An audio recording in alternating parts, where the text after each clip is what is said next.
Hi ಸ್ನೇಹಿತರೆ, welcome to focus learn Karnataka YouTube channel. So ಸ್ನೇಹಿತರೆ, second language English ಅದಲ್ರಿ, second language ಆದಂತಹ English SSLCಯ ಸಬ್ಜೆಕ್ಟಿಗೆ ಸಂಬಂಧಪಟ್ಟಂತಹ ಸೊ ಔಟ್ ಆಫ್ ಮಾರ್ಕ್ಸನ್ನು ಯಾವ ರೀತಿಯಾಗಿ ನಾವು ಬರೆದಾಗ ಅಥವಾ ಪ್ರೆಸೆಂಟೇಷನ್ ಮಾಡಿದಾಗ ಈ ಒಂದು ಮಾರ್ಕ್ಸನ್ನು ನಾವು ಪಡೆದುಕೊಳ್ಳೋಕ್ಕೆ ಸಾಧ್ಯ. ಸೊ ಯಾರೆಲ್ಲ ಹಿಂದಿನ ವಿಡಿಯೋದಲ್ಲಿ ಮೆಸೇಜ್ ಮಾಡಿದ್ರಿ, ಸರ್ ಇಂಗ್ಲೀಷ್ ಸಬ್ಜೆಕ್ಟಿಗೆ ಸಂಬಂಧಪಟ್ಟಂಥ ಪೇಪರನ್ನು ಸ್ವಲ್ಪ ವಿಡಿಯೋ ಮಾಡಿ ಹಾಕಿ ಅಂತ. ಸೊ ಆ ಒಂದು ವಿಡಿಯೋನ ನಿಮ್ಮ ಮುಂದೆ ತರುವಂಥ ಪ್ರಯತ್ನ ಮಾಡ್ತಾ ಇದ್ದೀನಿ. ಸೊ ಯಾರೆಲ್ಲ ಫಸ್ಟ್ ಟೈಮ್ ನಮ್ಮ ಈ ಫೋಕಸ್ ಲರ್ನ್ ಕರ್ನಾಟಕ ಯೂಟ್ಯೂಬ್ ಚಾನಲನ್ನು ಫಸ್ಟ್ ಟೈಮ್ ನೋಡ್ತಾ ಇದ್ರಿ, ಸಬ್ಸ್ಕ್ರೈಬ್ ಮಾಡಿ, ಜೊತೆಗೆ ನಿಮ್ಮ ಫ್ರೆಂಡ್ಸಿಗೂ ಸಹಿತ ಇದನ್ನು ಶೇರ್ ಮಾಡಿ ಅಂತ ಹೇಳ್ತಾ,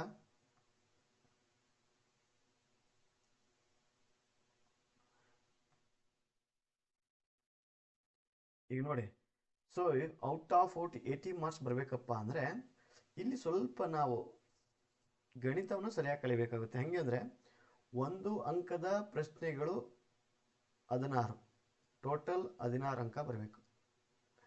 2 ಅಂಕದ ಪ್ರಶ್ನೆಗಳು 8, ಅಲ್ಲಿಗೆ ಅದು ಸಹಿತ 16 ಬರಬೇಕು.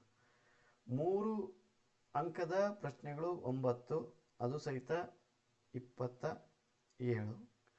ಸೊ 4 ಅಂಕದ ಪ್ರಶ್ನೆಗಳು 4, ಟೋಟಲ್ 16.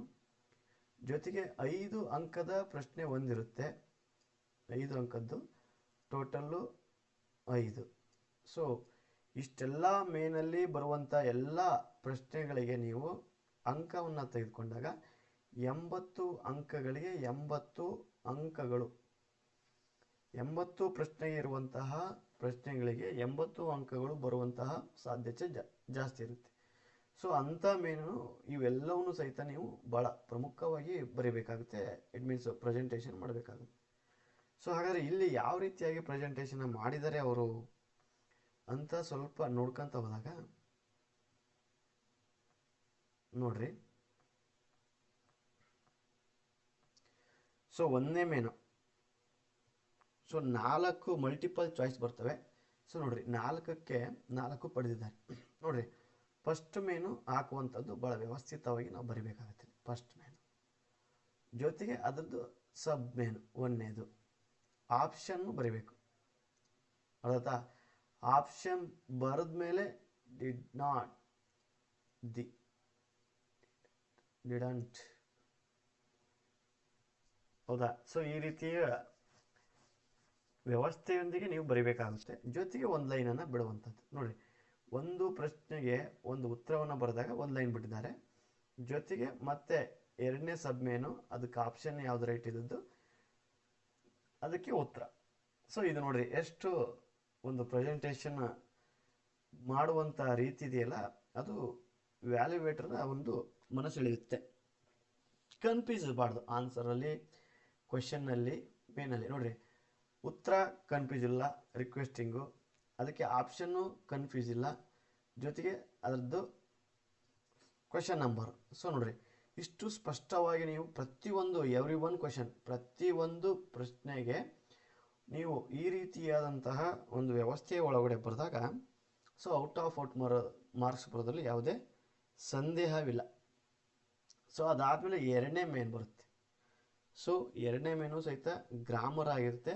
ಅಲ್ಲಿ ಮೇನಲ್ಲಿ ಯಾವ್ಯಾವ ರೀತಿಯಾಗಿ ಕ್ವೆಶನ್ ಕೇಳ್ತಾರೆ ಅವನ್ನೆಲ್ಲವನ್ನೂ ಸಹಿತ ನೀವು ಬರ್ಕೊಂತ ಹೋಗ್ಬೇಕು. 5ನೇದು, ಸೊ ನೋಡಿರಿ, 6, 7, 8, 9, 10, 11. ಸೊ ಯಾವ ಆನ್ಸರು ಸರಿಯಾಗಿದೆ ಅದನ್ನು ನೀವು ಸರಿಯಾಗಿ ಬರ್ಕೊಂತ ಹೋಗ್ಬೇಕು. ಸೊ ವ್ಯಾಲ್ಯುವೇಟ್ರು ಆ ಒಂದು ಆನ್ಸರ್ ಸರಿ ಇದ್ದರೆ ರೈಟ್ ಹಾಕ್ತಾರೆ, ಮಾರ್ಕ್ಸ್ ಕೊಡ್ತಾರೆ. ಅರ್ಥ? ಆನ್ಸರ್ ಸರಿ ಇಲ್ಲ ಅಂದರೆ ರಾಂಗ್ ಅಂತ ಹಾಕುವ ಪದ್ಧತಿ ಕಾಮನ್. ನೋಡಿರಿ, 14, 12, 13, 14. So A walk in this evening makes me feel reacted. ನೋಡಿರಿ, ಈ ರೀತಿಯಾಗಿ ಸರಿಯಾಗಿ ನೀವು ಬರಿಬೇಕಾಗುತ್ತೆ. ಅಕ್ಷರಗಳನ್ನಾಯಿತು, ಸೆಂಟೆನ್ಸ್ಗಳನ್ನಾಯಿತು. ಸೊ 14. ಸೊ ಇಷ್ಟು ಪ್ರೆಸೆಂಟೇಷನ್ ಆಗಿರ್ಬೋದು.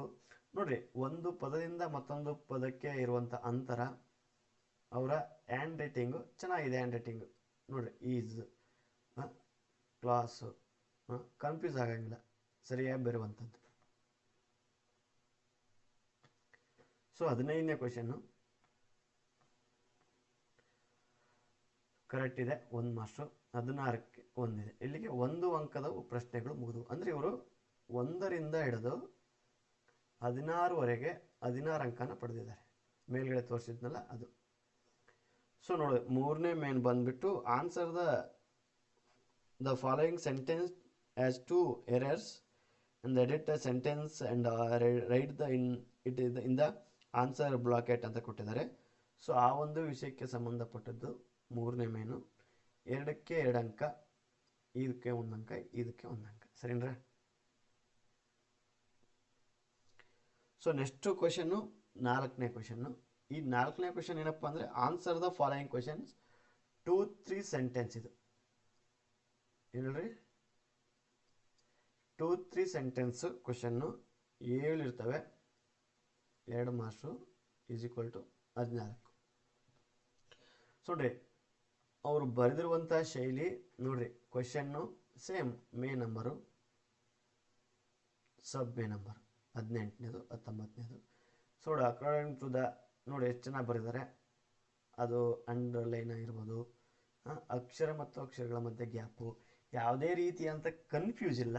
ಇದು ಇಟ್ ಮೀನ್ಸ್ ನೀವೇನು ಚಿತ್ತ ಕಾಟು ಅಂತೀರ ಆ ಥರ ಈ ಬರೆಯೋದು, ಈ ಥರ ಚಿತ್ತ ಕಟ್ ಹಾಕೋದು ಹಿಂಗಿಲ್ಲ, ಏನಿಲ್ಲ. ನೋಡಿ ಎಷ್ಟು ಚೆನ್ನಾಗಿ ಪ್ರೆಸೆಂಟೇಷನ್ ಮಾಡಿದ್ದಾರೆ ಅವರು. ಸೊ ಇದು 18 ಆದಮೇಲೆ 19, 18ಕ್ಕೆ 2 ಅಂಕ ಬಂದಿದೆ. 19 ಪ್ರಶ್ನೆ. ಸೊ ಅವರು ಸರಿಯಾಗಿ ನೀಟಾಗಿ ಪ್ರೆಸೆಂಟೇಷನ್ನ ಮಾಡಿದ್ದಾರೆ. ಸೊ ಹಾಗಾಗಿ ಅಲ್ಲಿ ಸಹಿತ ಅವರಿಗೆ 2 ಅಂಕವನ್ನು ಬಂದಿರುವಂಥದ್ದು. ಸೊ ನೋಡ್ರಿ, 20ನೇ ಕ್ವೆಶನ್ನು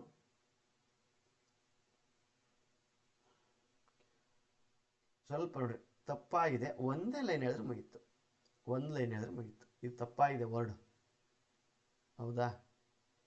ಸೊ ನಾವೆಲ್ಲ ಏನೋ ಇಂಡಿಯಾ ಅಂತ ಬರೆಯೋಕೆ ಹೋಗಿರ್ತೀವಿ, INDIA ಇರುತ್ತೆ. ಹಿಂಗೆ ನಾವೇನೋ ಹಿಂಗೆ ತಪ್ಪಾಕಿ ಮುಂದಕ್ಕೆ ಹೋಗ್ಬಿಡ್ತೇವೆ.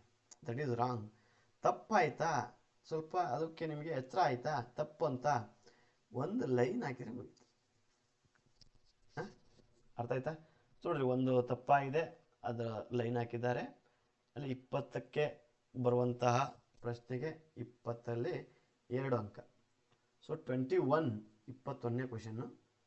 ಸೊ ಈ 21ನೇ ಕ್ವೆಶನಲ್ಲಿ ಸಹಿತ 2 ಅಂಕ ಪಡ್ಕೊಂಡಿದ್ದಾರೆ. ಪ್ರೆಸೆಂಟೇಷನ್ ಚೆನ್ನಾಗಿದೆ.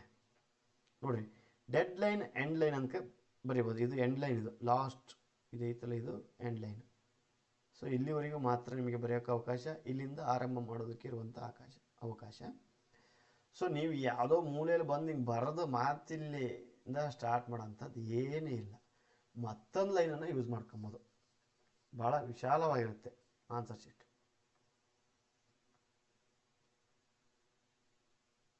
ಇಪ್ಪತ್ತೆರಡು. ಸೊ ನೋಡ್ರಿ, ಅದು ಸಹಿತ 2 ಅಂಕ ಬಂದಿದೆ. ಸೊ ಇದರಲ್ಲಿ ಮಲ್ಟಿಪಲ್ ಚಾಯ್ಸ್ ಇರುತ್ತೆ 22ರಲ್ಲಿ, ಹೌದಾ? 23ರಲ್ಲಿ ಇರುತ್ತೆ, 22ರಲ್ಲ, ಸಾರಿ 22ರಲ್ಲಿ ಮಲ್ಟಿಪಲ್ ಚಾಯ್ಸ್ ಇದೆ. ಸೊ ನೋಡಿ ಎಷ್ಟು ಸಖತ್ತಾಗಿ ಪ್ರೆಸೆಂಟೇಷನ್ ಇದೆ. ಯಾವುದೇ ಕ್ರಾಸ್ ಲೈನನ್ನು ಆಗಿಲ್ಲ, ಇಲ್ಲಿ ಅಕ್ಷರ ಯಾವುದೇ ಸ್ಪೆಲ್ಲಿಂಗು ಕ್ರಾಸ್ ಆಗಿಲ್ಲ. ನೀವೆಲ್ಲೋ ಇಲ್ಲಿ ಬರಿತಾ ಇದ್ವಿ ಫೀಲಿಂಗ್ ಇಲ್ಲೇ ಮುಗಿಸ್ಬಿಡ ಅಂತ ಹೇಳಿಲ್ಲ, ವರ್ಡ್ ಇದೆ ಆಗುತ್ತೆ. ಅದು ಈ ಥರ ವ್ಯವಸ್ಥೆ ಬೇಡ. ಸ್ವಲ್ಪ ಎರರ್ನ ತಿದ್ಕೊಳ್ಳಿ. ಎಂಡ್ ಆಯ್ತಾ ಲೈನು ಬರೀರಿ. ಯಾವುದೇ ಅಕ್ಷರ ಇಲ್ಲೆರಡು ಸ್ಪೆಲ್ಲಿಂಗು ಬರೆಯೋಕ್ಕೆ ಹೋಗಲೇಬಾರ್ದು. ಹೆಂಗಪ್ಪ ಅಂತ ಅಂದ್ರಾಗ ಈ ಇಂಗ್ಲೀಷ್ ಬರೀಬೇಕಂತ ಇತ್ತು, ಇಲ್ಲಿ ENG ಅಷ್ಟೇ ಸಾಲ್ತು. ನೆಕ್ಸ್ಟ್ ಲೈನಿಗೆ ಹೋಗಿ ನಾವು ಹಿಂಗಾಗಿ ಎಲ್ಲ SH ಬರ್ಬಿಡ್ತೇವೆ, ಹೌದಾ? ಸೊ ಇದು ವ್ಯವಸ್ಥೆನೇ ಬೇಡ. ಇಂಗ್ಲೀಷ್ ಬರೀಬೇಕಾಗಿತ್ತಾ, ಇಲ್ಲಿ ಸಾಲಿಲ್ಲ, ಲೈನ್ ಇಲ್ಲ, ಇಲ್ಲೇ ಬರ್ಬೇಡಿ. ನೆಕ್ಸ್ಟ್ ಲೈನಾಗೆ ಇಂಗ್ಲೀಷ್ ಅಂತ ಅಂದರೆ ಒಂದು ಪದ, ಒಂದು ವರ್ಡ್ ಒಂದು ಕಡೆ ಸೀದಾ ಬಂದಾಗ ಅದು ಸರಿಯಾಗಿ ಅಲ್ಲಿ ಬಂದಾಗ ಅದು ಒಂದು ಅರ್ಥಪೂರ್ಣವಾಗಿ ಓದೋದಕ್ಕೆ ಒಂದು ಶೋಭೆ ತರುವಂಥದ್ದು. ಸೊ 24ನೇದು, ಇದರಲ್ಲಿ ಮಲ್ಟಿಪಲ್ ಚಾಯ್ಸ್ ಕ್ವಶನ್ನು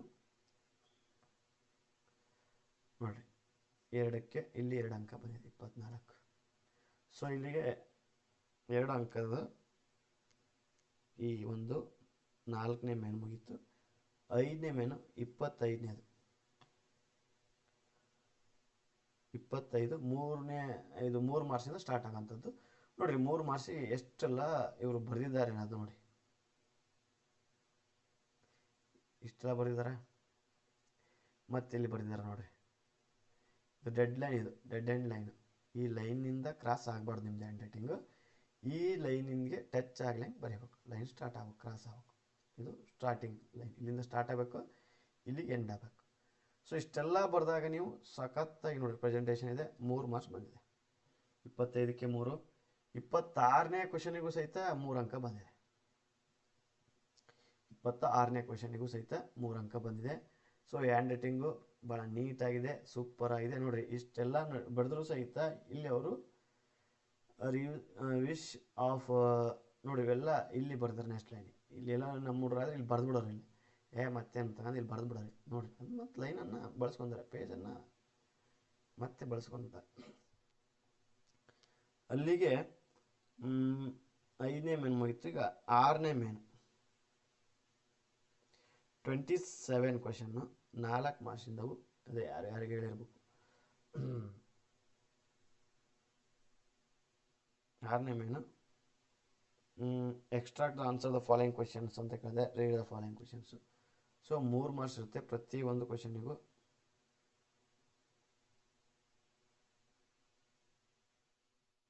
ನಾಲ್ಕು ಮಾರ್ಕ್ಸ್, 3 ಮಾರ್ಕ್ಸ್ ಕರೆಕ್ಟ್ ಸರಿ ಇದೆ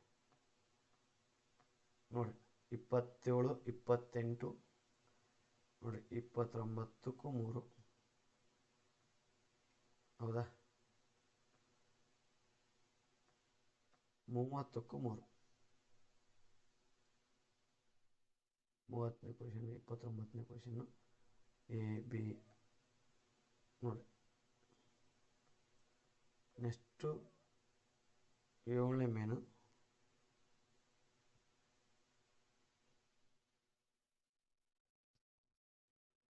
ಗಿವನ್ ಬಿಲೋ ಇಷ್ಟು ಪ್ಯಾರಾಗ್ರಾಫ್ದ ಕೊಟ್ಟಿರೋಂಥದ್ದು ಸರಿಯಾಗಿ ಪ್ಯಾರಾಗ್ರಾಫ್ ಆಗಿ ಸೊ ಮಾಡಬೇಕಾಗತ್ತೆ. ವ್ಯಕ್ತಿದು ನೇಮು, ಅವ್ರ ಜನನ, ಅವ್ರ ನ್ಯಾಷನಾಲಿಟಿ, ಅದರ್ಸ್ ನೇಮು, ಅವ್ರದ್ದು ಏನಾದ್ರು ಅವಾರ್ಡ್ಸು, ಸೊ ಇವೆಲ್ಲ ಕೊಟ್ಟಿರ್ತಾರೆ. ಸರಿಯಾಗಿ ನೀವು ಸೆಂಟೆನ್ಸನ್ನು ಫಾರ್ಮೇಷನ್ ಮಾಡಿಕೊಂಡು ಸೊ ಈ ಒಂದು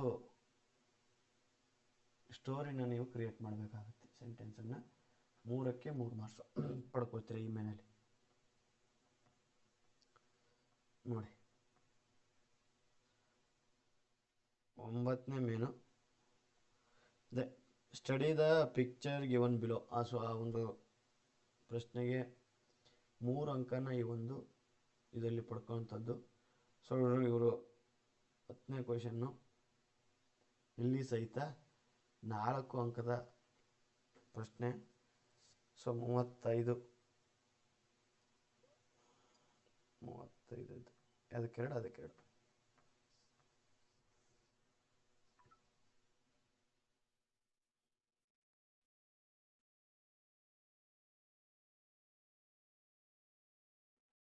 answer the following questions 8 to 10 sentence ಒಂದಿರುತ್ತೆ, 4 ಅಂಕದ್ದು. ಸೊ ನೋಡಿ ಎಷ್ಟೆಲ್ಲ ಬರೆದಿದ್ದಾರೆ ಅವರು. ಸೊ ನೆಕ್ಸ್ಟು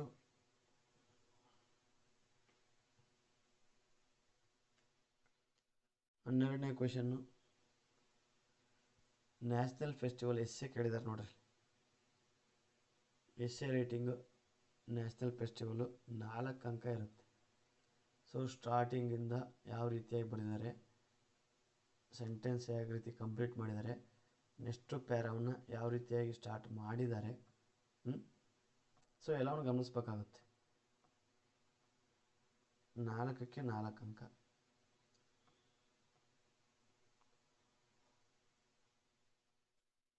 ನೋಡಿರಿ 28ನೇ ಕ್ವಶನ್ ರಿಪೀಟ್ ಮಾಡಿದ್ದಾರೆ. ಸೊ ರಿಪೀಟ್ ಅಂತ ಬರೀತಾರೆ, ಮಾರ್ಕ್ಸು ಕೊಡೋಕ್ಕೆ ಅವಕಾಶ ಇರೋಲ್ಲ. ಸೊ ನಿಮಗೆ ಗೊತ್ತಿರೋಂಥದ್ದು ಲಾಸ್ಟ್ ಎಸ್ಸೆ ಬರುತ್ತೆ ನಮಗೆ 38 ಕ್ವಶನಲ್ಲಿ, ಹೌದಾ. ಸೊ ಎಸ್ಸೆ ಫ್ರಮ್ಮು ಟು ಎಲ್ಲ ಬರೀಬೇಕಾಗುತ್ತೆ. Respect sir subject, thank you, ನಮ್ಮದು ಕಂಟೆಂಟು ನೋಡಿ. 5ಕ್ಕೆ 5 ಅಂಕ, 5ಕ್ಕೆ 5 ಅಂಕ. ಈ ಒಂದು ಲೆಟರ್ ರೇಟಿಂಗಲ್ಲಿ 2 ಇರ್ತವೆ, ಒಂದನ್ನು ಬರೀಬಹುದು.